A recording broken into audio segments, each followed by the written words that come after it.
Ketemu lagi bersama Cacahan Literasi Dinas Perpustakaan dan Arsip Daerah Provinsi Banten.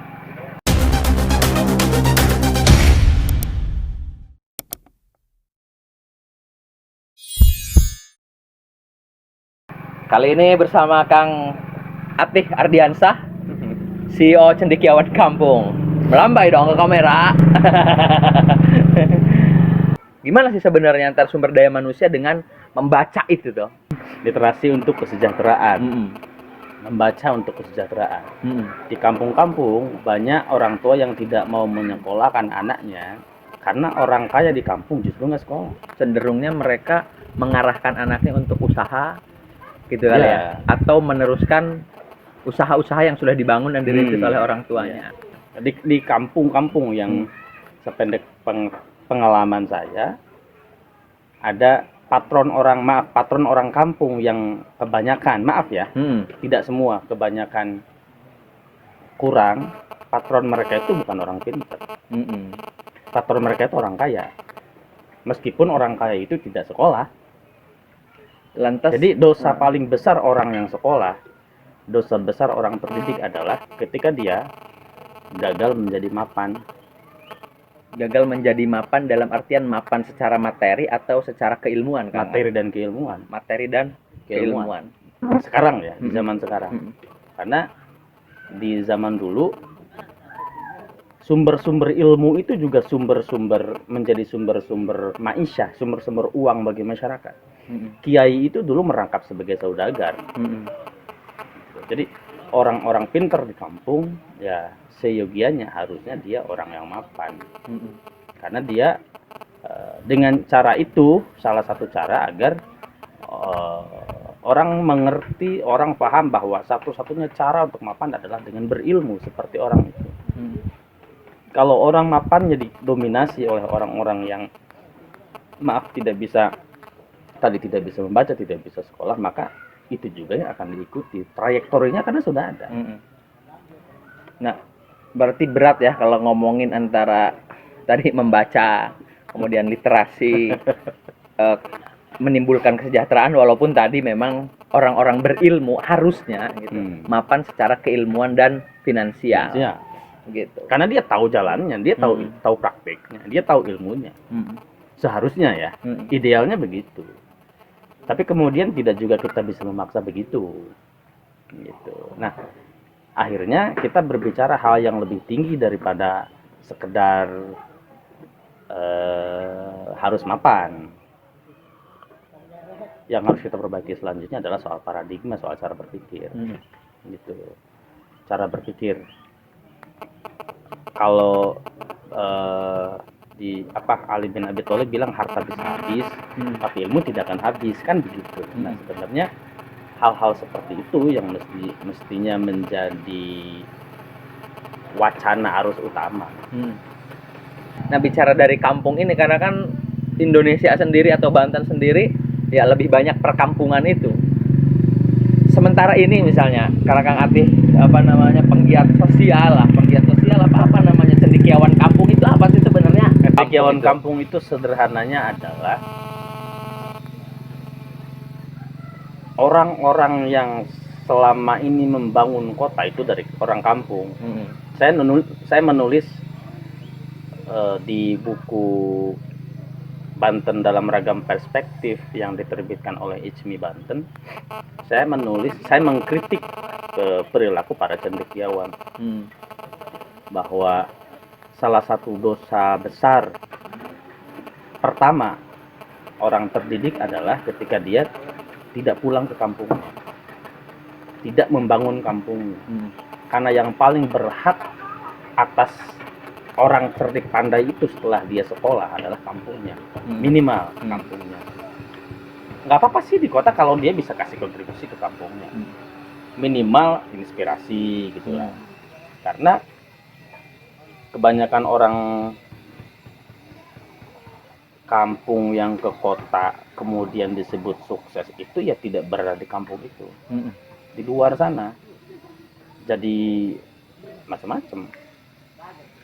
Jadi sebenarnya pembangunan SDM juga, artinya di kampung juga harus tersentuh ya pembangunan SDM, pemerataan juga. Artinya harus ada keterlibatan orang-orang yang tadinya dari kampung, mereka harus balik lagi ke kampung, menyebarkan itu, membangun sumber daya manusia yang ada di kampung gitu. Tapi itu juga kan apa ya, tadi memang masalahnya ketika orang sudah merasa dirinya mapan secara keilmuan, kadang enggan gitu, kadang enggan untuk balik ke kampung. Nah, itu kembali ke paradigma. Paradigmanya masih sekolah untuk bekerja menurut saya. Makanya kalau di cendekiawan kampung diarahkan kepada para jenius kampung itu sekolah untuk mengambil peran. Gitu. Jadi di kampung itu dia bukan bekerja. Anda bekerja silakan di kota, tapi Anda harus mengambil peran di kampung. Apa peran Anda di kampung? Apakah menjadi mengambil orang-orang kampung untuk disekolahkan di kota, kemudian menyuruhnya kembali sebagai kepanjangan tangan Anda, ya silakan. Berarti skema-skema yang dibuat oleh cendekiawan kampung sampai saat ini adalah bagaimana mengusahakan agar orang-orang yang tadi tanda kutip berpendidikan itu, mereka mapan secara keilmuan, mampu memberikan kontribusi terhadap kampungnya. Ya, karena selama ini orang-orang terdidik itu minim kontribusi terhadap kampung halaman. Berarti di kadernya dari awal gitu ya, kalau dari awal dari cendekiawan kampung gitu ya. Kita menciptakan ekosistem itu. Makanya kalau cendekiawan kampung itu mengambil anak untuk kita fasilitasi, untuk kita pertemukan dengan pemberi beasiswa, itu adalah anak yang sudah kita yakinkan pertama bahwa dia adalah calon maestro kampung, yang pertama. Yang kedua, orang yang memberi beasiswa pun kita yakinkan bahwa anak ini calon pengabdi kampung, pembakti kampung. Gini, orang kampung yang pergi ke kota, saya selalu bilang di mana-mana ini, itu pasti memiliki 3 kriteria anak kampung yang sekolah itu. Satu, dia dari keluarga kaya, pasti itu. Jadi, tapi 3 kriteria ini tidak harus 3-tiganya melekat. Kenapa orang tuanya kaya? Karena orang tuanya kaya mampu ngebiayain. Yang kedua, punya motivasi tinggi nih anaknya. Yang ketiga, pinter. Ya kan? Kan pasti 3 orang ini nih. Bisa 3-tiganya ada, bisa salah satunya ada. Gitu. Masalahnya, menurut saya di kampung, orang kampung dengan 3 kriteria ini kan berarti sempurna ya. Orang terbaik kampung nih. Finansialnya ada ya. Jenius kampung nih, finansialnya ada, motivasinya punya, orangnya pinter. Ketika dia kuliah dan nggak balik lagi, apa yang disisakan di kampung? Orang-orang di luar 3 kriteria ini. Begitu.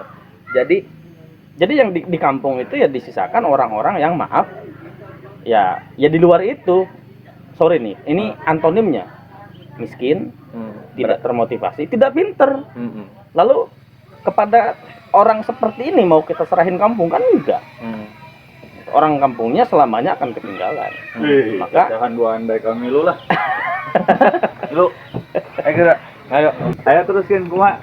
Jadi maka cendekiawan kampung itu kemudian mengambil anaknya, kriteria pinter itu nomor 12. Yang kita cari adalah anak yang termotivasi dan punya komitmen untuk menjadi pembakti kampung.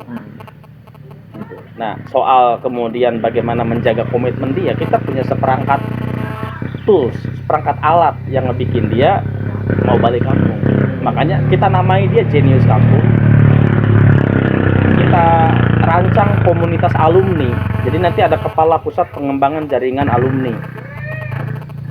Alumni cendekiawan kampung misalnya 5 tahun yang akan datang, anggaplah ada 50. Dia harus punya komunitasnya, komunitas alumni. Lu bikin apa, lu bikin apa, lu bikin apa, lu bikin apa, lu bikin apa. Di berbagai titik itu. Di berbagai titik. Titiknya kecil saja, tapi kalau disambungkan, truk jadi besar itu. Apalagi kalau dari 50, 20 jadi kades aja. Mau ngapain? Tapi kan investasi sumber. Akang sah. Tapi di mana? Punten Kang. Tapi ngiringan, Kang. Oh, mangga. Ngiringan. Jadi persoalan sumber daya manusia ini kira-kira kalau menurut saya sih ini adalah salah satu jalan pintas untuk memotong mata rantai kemiskinan gitu kan, ketertinggalan dan lain sebagainya. Tadi itu berarti kan tidak bisa sendirian gitu Kang ya. Tidak bisa, mungkin harus ada kolaborasi dari berbagai pihak, termasuk dari dari komunitas-komunitas yang fokus pada pengembangan sumber daya manusia. Kemudian dari pihak pemerintah juga sama pada tujuan yang sama. Mungkin hal itu yang memang harus dilakukan oleh kita semua, itu nggak bisa sendiri-sendiri. Karena kalau sendiri-sendiri ya tadi itu tidak bisa membangun sumber daya manusia yang utuh. Makanya kalau saya dan teman dan tim di Cendekiawan Kampung merancang sistem itu sekolah untuk mengambil peran, bukan sekolah untuk bekerja. Karena kalau sekolah untuk bekerja egoistis itu. Memang sih bisa aja kemudian argumen yang lain muncul, gua kerja buat bantu orang kan gitu ya. Tetapi jarang sekali kemudian bekerja bantu orang dari waktu pekerjaannya sendiri ternyata. Tapi kalau paradigma di awalnya untuk mengambil peran, dia bisa bekerja dimanapun, tetapi kompas berpikirnya untuk berperan. Perannya mau besar mau kecil, kalau sudah berperan nggak ada yang kecil. Gitu. Saya pinter, anggaplah begitu, saya berpendidikan di kampung bisa dipakai naon ya gitu. Anggaplah boga silet, punya silet, tapi di kampung pohon besar semua kan nggak bisa ngapa-ngapain. Gitu. Itu kenapa pentingnya orientasi dan reorientasi. Kalau Cendekiawan Kampung memfasilitasi anak kuliah bukan berdasarkan si anak kepengen kuliah, kebutuhan wilayahnya apa. Ke situ dulu tuh. Menurut saya pemerintah juga mestinya begitu tuh. Lembaga-lembaga pemberi beasiswa mestinya begitu tuh. Menurut saya ya. Kebutuhan, bukan kebutuhan si anak. Kebutuhan wilayahnya apa? Kalau kebutuhan si anak, ujung-ujungnya ke pekerjaan. Kalau kebutuhan wilayah, kontribusi, peranan. Betul nggak? Betul. Nah, makanya saya dalam tanda petik mengharamkan. Ya, fatwa ini ya. Di CK doang nih. Anak dari pesisir yang potensinya ke lautan kuliah psikologi misalnya. Kan soal bakat beda. Yes, I know. Tapi bakat, kalau menurut saya bakat itu mitos buat saya. Gitu. Karena gini kan, Karena kebutuhannya kebutuhan wilayah. Kalau daerahnya daerah pertanian, ya, ini daerah pertanian. Dari hari ke hari sumber daya tanah itu berkurang. Kemudian pertanian lahan beralih fungsi. Saya kemarin, 3 kali nyukur di Labuan, Kang. Dan saya tanya, Orang Garut KB? orang mana? Bukan orang Garut, orang Patia, sorry. Pindah kemarin mah. Orang Patia. Waktu saya di Tangerang dan nyukur, tanya, orang Patia juga. Pertanyaan saya, kenapa nggak mau jadi petani? Kenapa itu? Karena mungkin Godaan konsumerisme kota termasuk sangat kuat. Mereka tuh kepengen ke kota sebagai apapun. Iya. Termasuk masalah yang dihadapi juga Kang di sini di TBM Saung Huma. Padahal kan pertanian ya, dalam artian ya masyarakat tanahnya masih banyak yang harus bisa ditanami. Lahan-lahan kosong lah, lahan tidur gitu yang pinuh ku rendong gitu ya, ku daun ceku centek gitu. Padahal kan mungkin bisa bisa ada pemberdayaan ke arah situ tuh. Bagaimana betul mungkin SDM itu memang harus diarahkan pada wilayah-wilayah tertentu gitu. Orang sini berarti berapa orang sih yang kemudian misalnya kuliahnya jurusan pertanian gitu misalnya. Itu juga memang jarang didorong. Apa itu terkait stigma misalnya? Sebenarnya kan di wilayah-wilayah kita itu punya potensi, tetapi mereka enggan menggarap itu menjadi sebuah profesi, misalnya mungkinkah itu karena gengsi dan tren itu kuantitatif sifatnya. Harus banyak. Anggaplah kenapa di sini misalnya di daerah sini, daerahnya pertanian, tapi tidak ada kuliahan yang tidak mau jadi petani. Pertama, tidak ada yang memulai, ya kan? Yang kedua, tidak dalam jumlah yang banyak. Yang ketiga, belum menghasilkan. Belum ada contoh keberhasilan. Betul. Maka harus ada yang babat alas dulu. Ya. Menurut saya. Nah, makanya kami di Cendekiawan Kampung memilih anak bukan berdasarkan anak pengen jurusan apa. Yang lebih butuh kamu adalah wilayahmu. Tempatmu berada sekarang, potensinya apa nih? Kalau di sini kekurangan guru, mau nggak kamu jadi guru di sini? Kalau di ini daerah pertanian, bapak mau punya sawah, kamu rela nggak sawahnya ke depan akan berpindah tangan, beralih fungsi dan lain-lain. Nah, ketika dia sekolah pertanian bukan berarti dia kemudian menjadi petani bebelokan hanya kemudian menggondol gelar sarjana pertanian, tetapi dia bisa menghadirkan inovasi-inovasi di bidang pertanian. Dia bisa berjejaring dengan dunia luar. Misalnya kalau petani tidak punya modal, ada loh ternyata mekanisme investasi di bidang pertanian. Ada banyak aplikasi, ada banyak platform yang memungkinkan semua orang di berbagai kota untuk invest di lahan tertentu. Ya. Ada banyak. Dan itu hanya bisa diakses oleh orang-orang, terdidik, literate, gitu loh. Jadi si anak petani misalnya Cikesik, Cimanuk, Katia dan lain-lain, itu banyak ragam, sehingga yang muncul di media bukan pejabat panen raya, bukan itu, Bukan seremonial. bukan seremonial nanam, bukan seremonial panen, bukan itu, tapi yang dimunculkan adalah keragaman produk pertanian. Saya one village one product, misalnya, secara konsep bagus itu. Saya baca ini, bagus banget itu, Pak. Tapi mana hasilnya? Nggak ada. Di kampung, di desa dengan ada dana desa, salah satu konsekuensinya bikin BUMDes misalnya. Dan Tapi Prukades. BUMDesnya malah menyaingi UMKM yang ada di kampung itu, malah jadi saingan, membunuh UMKM. Itu kan parah. Ada Ngiri Prukades, produk unggulan desa. Salah satu yang tadi apa namanya nyekrupna aja UMKM. Ya. Grupna aja BUMDes. BUMDes itu. Jadi produk unggulan desa itu membuat produk gitu ya, yang unggulan tadi, yang satu desa satu produk. Kemudian pemasarannya tadi melalui badan usaha milik desa, jadi pendanaannya gitu segala rupa. Tapi kan tadi karena lemahnya SDM, lagi-lagi ya lemahnya SDM di kampung, karena orang-orang yang mungkin punya pemikiran, tanda kutip mereka adalah orang terdidik, nggak balik ke kampung, pun tidak memberikan kontribusi walaupun mereka ada di kota misalnya. Bagaimana kemudian memajukan agar produk unggulan desa ini bisa sampai ke kota, bisa mungkin ke luar negeri, bisa pemasaran aja gitu, nggak ada nggak ada hubungannya gitu. Tadi pohon ke kampung. Tapi menarik juga sih sebenarnya ketika pendidikan itu bukan untuk pekerjaan ya, tapi untuk memberi peran. Itu terkait, saya pikir kan ini terkait dengan kesadaran orang, Kang Fatih. Jadi kesadaran masyarakat hari ini, masyarakat itu menganggap pendidikan itu untuk bekerja, apapun itu ya. Dan repotnya yang dipikirkan stigma itu kemudian menjadikan lulusan sarjana harus menjadi pekerja kantoran. Itu stigma yang umum kan? Menurut saya soal kesadaran, bisa nggak kita bikin kesadaran kolektif? Sangat bisa. Kita bikin sistemnya. Jadi anak-anak yang kita rekrut itu khusus yang harus ikut sistem. Ada perjanjian, kampusnya pun sama. Bagaimana kita bisa menjamin dia itu akan balik ke kampung kemudian berperan sesuai dengan apa yang kita Ada inginkan? kontrak sosial, ada kontrak yang ditandatangani di atas. Kalau Anda tidak balik kampung, balikin biaya. Karena hanya dengan cara itu kita bisa memaksa. Berarti harus ada satu situasi yang memaksa mereka untuk bertindak kreatif. Oh iya dong, harus.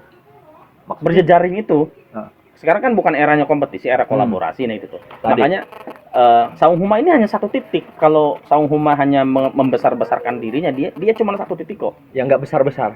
Dia harus terhubung dengan titik-titik yang lain. ini Babat Alas. Kalau Saung Huma saya menganggap ini Babat Alas. Jadi dia meletakkan dasar. Nah, yang menabur benihnya gitu kan. Babat Alas menabur benih. Nah, yang mupuknya itu cendekiawan kampung. Dia pupuk, dia besarkan, dia balikan lagi menjadi bibit-bibit baru yang Ya, anggap ini sebagai persemaian, tempat persemaian gitu kan. Makanya saya ke Pak Munawir, saya ambil tuh satu gitu kan. nah, ambil satu. Relawannya nih. Karena kan sebenarnya gini Kang ya. Adanya TBM ini nih supaya menstimulus anak-anak. Kalau mereka dekat dengan kegiatan Memberi mimpi ya. pemberi mimpi. Ya. Memberi mimpi dan harapan, tapi mudah-mudahan bukan harapan palsu. Iya gitu. dong. Karena tadi harus kolaborasi dengan berbagai orang. Makanya penting bertemu dengan dengan CEO cendekiawan kampung, dengan perwakilan pemerintah gitu ya. Oh, Pak itu Soekarno. Soekarno berarti itu. Bilang itu ya halo Pak Soekarno gitu. Jadi penting juga sebenarnya kolaborasi itu. Maka mungkin tadi itu menyemai aja dulu biar merekanya tertarik, nanti urusan-urusan tadi finansial segala rupa. Saya yakin tadi akan ada orang yang mempertemukan itu gitu. Gitu. Iya, ini soal finansial, soal keberpihakan finansial terhadap pendidikan memang seperti pembicaraan di awal, pemerintah juga inkonstitusional. Terus kan? Iya kan? Iya. 20% anggaran pendidikan itu ternyata tidak pernah direalisasikan. Data Ombudsman misalnya, data Kementerian Keuangan menyebut bahwa bahkan pemerintah pusat cuma 19,sekian%. Komanya lumayan ya. Komanya lumayan kalau diuangkan 1 triliun lebih yang tidak diinvestasikan untuk pendidikan. Ditambah pemerintah daerah tingkat kabupaten sampai tahun 2019 data Ombudsman tidak ada satupun yang mencapai 20% untuk anggaran pendidikan. Dengan berbagai alasan, fiskal kita kecil lah, kemudian Tapi kan anggaran untuk anggaran yang pendidikan lain itu lah. kan tetap menjadi yang terbesar selain infrastruktur. Ya, Salah satu infrastruktur. tapi tidak sesuai dengan amanat. Artinya Soal udah hasil. nyampe 20 gitu nya. Nggak Soal nyampe hasil. 20. Minimal gitulah. Gitu. Gampang kreatif mas. Soal Minimal hasil. itu. Soal hasil. Hah. Hasil dari pendidikan itu kan sumber daya manusia. Nah, sekarang berapa posisi sumber daya manusia kita? Gitu kan? Berapa posisi sumber daya manusia kita dengan anggaran yang tadi harusnya 20 rada teu nyampe gitu. Apa belum sampai pada 20% ya kalau tadi Kang Ati bilang datanya adalah Ombudsman gitu. Mungkin Mungkin survei PISA misalnya luaran sekolah kita kalah bersaing di level internasional, di level global. Hasil ya, lulusan. Hasil. Lulusan, luaran, output. Output dari pendidikannya itu adalah Iya. SDM. SDM kita dibandingkan dengan negara kalah. Posisinya jauh banget, hanya sedikit di atas. Apa Myanmar. masalahnya itu? Ya lagi-lagi sistem pendidikan kita kalau bicara ke kebijakan misalnya pemerintah ya dananya juga kurang. Walaupun kurangnya sedikit gitu kan. Tapi itu kan ketika sampai ke level daerah ada yang besar sekali kurangnya. Pemprov, Pemkap juga sama. Jadi sebenarnya begini Kang ya. Termasuk misalnya di sekolah-sekolah, tenaga pendidik aja. Tenaga pendidik udah Masih berurusan soal honor menghonor. Nah, Masih berurusan sekolah rusak. Nah, karena begini Kang, betul apa yang dikatakan oleh Ki Hajar Dewantara sebagai Tripusat Pendidikan itu Kang. Nggak lagi-lagi sekolah juga nggak bisa sendirian. Keluarga, masyarakat. Artinya peran fungsi taman bacaan masyarakat Saung Huma lah misalnya. Bagian daripada itu. Beririsannya erat sekali dan sekolah. Nah, sering sekali kenapa kemudian misalnya anak-anak butuh diskusi buku di TBM Saung Huma misalnya. Karena tadi kalau di kelas misalnya ada yang mau bertanya, cicing bae Kang. Pada tengah arti tanya aku mah ketika ditanya lagi misalnya paham juga nggak paham. Ini kan berarti mereka juga butuh sesuatu yang lain gitu. Butuh sesuatu yang lain. Mungkin ya guru tadi sudah dari awal ari ngeruk nama naon gitu nya. Nyari ilmunya apa, jurusannya apa, ngajarnya apa. Selain daripada itu masih honor menghonor. Urusan honor aja masih belum beres. Guru nggak bisa disebut buruh emang. Nggak ada hari guru. Hari guru tidak pernah membicarakan tentang upah minimum gitu. Standarnya berapa guru di Indonesia? Honorer ini harus dibayar kalau tidak semua orang tidak menjadi ASN gitu ya.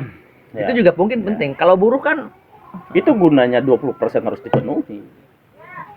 Sampai pada tahapan bagaimana ya belum ada kebijakan mengatur gitu ya, Kak. Guru di Kabupaten Pandeglang sumber gajinya dari mana? Bos. Bagian yang swasta. Kalau dunia pendidikan kita masih ngobrolin soal honor guru yang kurang, guru banyak yang nggak sejahtera, menurut saya itu masalah. Dan itu berangkatnya, coba deh 20% dipenuhin dulu. Kalau masih begitu, berarti ada persoalan lain. Kalau 20% belum dipenuhin gaji guru guru masih belum sejahtera, kita udah tahu masalahnya. Masalahnya di situ. Gitu. Kalau udah dipenuhin 20% masih gitu kan, berarti ada masalah lain. Kata muridnya begini Kang, ini guru aja yang S1 ngajar misalnya kan. Lihat aja motornya masih begitu secara finansial gitu ya, secara finansial. Makanya mungkin banyak itu juga yang tidak membuat stigma orang untuk berpendidikan tinggi. Yang mending lempang ke gawe, mending lempang ke kota. Produktif. Mending menjadi mesin produksi gitu. Jadi buruh atau jadi apa saja. Kalau dibandingkan Kang misalnya, honornya akan kalah. Dosa besar orang terdidik Mohon maaf. adalah tidak mapan. Gitu. Karena akan jadi contoh. Iya. Jadi gimana caranya dia mapan, tapi di sini mapan kemudian menjadi relatif ya. Tidak mesti dia kemudian punya rumah bertingkat-tingkat, tidak juga. Tapi mapan di sini kalau CK mengartikannya punya peran di masyarakat. Karena hanya orang yang sudah mapan lah yang bisa berperan di masyarakat. Secara ekonomi. Yes. Ekonomi dan Makanya ilmu. di awal kalau CK itu pertama mengambil berdasarkan kebutuhan wilayah, yang kedua orientasi dan paradigmanya sekolah untuk berperan. Karena orang yang berperan urusan mapan magis lewat, bukan lagi bahasan. Jadi kalau disambungkan ke situ, ke titik temunya di situ ya. Maka mapan di sini ya bukan dua kriteria, harus ada dua hal. Secara materi iya, Jiwanya tapi, juga mapan. Yes, betul. Dan jiwa yang mapan itu harusnya adalah orang-orang yang mengenyam pendidikan. Begitu. Makanya dosa besar kalau menurut saya, Iya. dosa besar orang terdidik adalah gagal mapan. Pertama, yang kedua tidak menjadi inspirasi. Mapan tanda kutip tidak melulu uang ya. Tidak Peran melulu itu uang. tadi, peran. Tapi gitu. begitu orang butuh uang bisa ngusahain. Untuk pendekatannya, uang itu alat. Ingat, uang itu alat. Memberikan jalan gitu ya. Memberikan solusi masyarakat. Nah, maksud peran itu kemudian ketokohan, tabungan sosial. Itu yang mungkin tidak dimiliki oleh orang-orang terdidik. Maaf, saya ingin ngebandingin. Tiap lebaran yang paling mendapat standing applause itu anak kuliahan atau yang kerja di Jakarta. Yang kerja di Jakarta. Yang kerja di Jakarta. Kenapa? Karena mereka mampu memberikan impresi yang bagus sekali.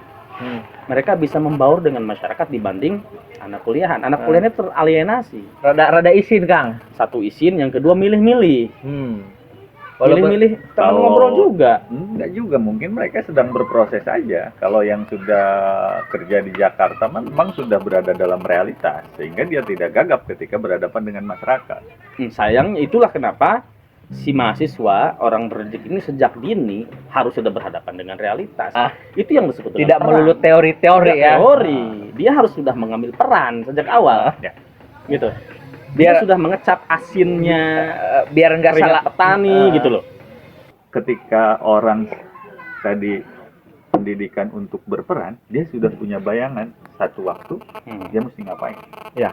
Mesti ngapain. Dan ketika Dan- itu terjadi, ketika proses sekolah, dia harus sampai pada tujuan itu harus bagaimana harus bisa juga. Kalau dia mau jadi petani, ya belajar pertanian dong. Kalau dia soal manajemen pertanian, ya manajemen. Tapi kan kadang suka ada yang salah jalan juga. Ya, soal salah jalan kan. Makanya kemudian jangan biarkan anak yang punya niat mengambil peran berjuang sendirian. Iya, makanya harus beriringan antara pembangunan sumber daya manusia dengan pembangunan infrastruktur, apalagi ke pembaruan kebiasaan tadi. Masyarakat yang biasanya budayanya adalah mereka bertani, ke kebun, tiba-tiba disuguhkan dengan sesuatu yang baru, kan butuh sesuatu yang baru juga, sumber daya manusia. Kalau harus bangun seimbang. jalan itu pembangunan. Irigasi. Tapi membangun manusia itu pembangunan berkelanjutan. Kalau Profesor Fajar Laksana di PKK kemarin salah besar, dan saya tulis di status Facebook dan saya mengamini salah besar pemerintah ketika ingin mengentaskan kemiskinan dengan cara membangun pabrik, membuka investasi dan bikin pabrik. Itu salah besar. Padahal di lagu Indonesia Raya, bangunlah jiwanya, bangunlah badannya. Saya pikir jiwa di situ adalah keseluruhan, termasuk cara berpikir masyarakatnya. Cara berpikir masyarakat hanya bisa tadi itu jalannya adalah pendidikan. Maung bodasnya banyak diburu di kita. Maung bodas itu manusia unggul berotak cerdasnya itu diburu dengan iya, di kampung itu maungnya udah nggak ada, manusia unggulnya gitu kan. Tokoh-tokoh kita yang bijaksana itu kan udah tua-tua kan. Sisanya generasi-generasi sekarang yang semuanya sudah pegang ini, ya kan. Jadi gimana sumber daya manusia itu sebagai penutup ini? Nah, sumber daya manusia itu harus dibangun dari bawah, bottom up, dari bawah harus ke atas. nanti. Walaupun tadi skemanya udah benar, tapi lagi-lagi kita harus semua orang gitu, semua orang harus terlibat dalam pengembangan sumber daya manusia. Betul. Jadi kalau dalam sisi tugas saya sih sebenarnya Mak, ketika pembudayaan kegemaran membaca itu sebenarnya Mak adalah upaya meningkatkan keberdayaan masyarakat melalui peningkatan ilmu pengetahuan. Sesuai apa yang dia inginkan gitu. Kalau Kang Fatih gimana? Satu pertanyaan saja, apa yang bisa kita lakukan? Oke. Hanya itu. Apa yang bisa kita lakukan? Apa yang bisa kita lakukan? Apa yang bisa kita lakukan? Mari lakukan gitu. Ya mulai dari yang terdekat yang bisa kita lakukan. Gitu. Kalau saya ya, gitu.